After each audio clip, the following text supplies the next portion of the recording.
আজি ঘৰত থকা বহুত দিনেই হ'ল থাকি থাকি বৰ লাগি গৈছে আজি কি এটা আজি বেলেগ কাম এটা কৰিবলৈ ওলাইছোঁ ঘৰত বহি বহি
অসমত বহু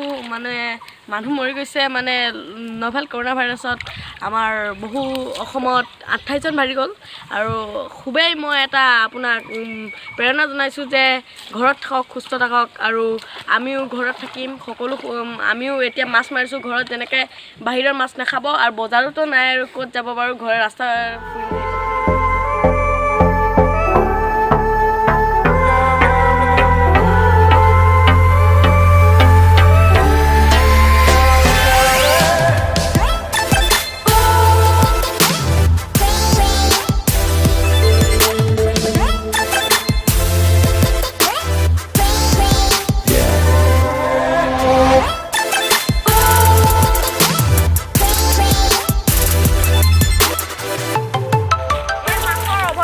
এয়া মাছ হৈছে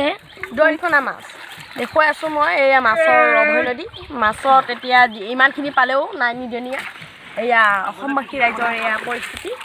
আৰু আমাক মই এটা কৈছোঁ যে মোদী চৰকাৰে আমাক দিব লাগে আমি কিমান গৰীব মানুহ আমাৰ এইখন গিলাইজানবাসী ৰাইজক অসমত আহি আমাৰ কিয় দিয়া নাই বাৰু অসমততো দিছে বহুতো আমি শাৰী পোৱা নাই একো ভাত পোৱা নাই আমি খাবলৈ কলা খাই জীয়াই আছোঁ কলা খাই জীয়াই আছোঁ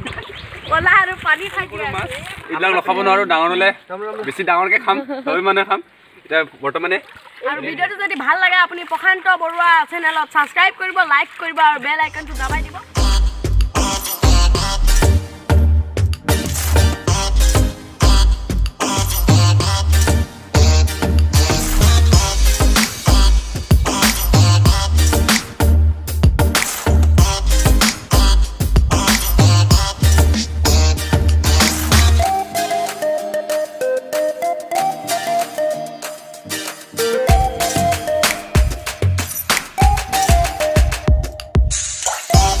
ভিডিঅ'টো ভাল লাগিছে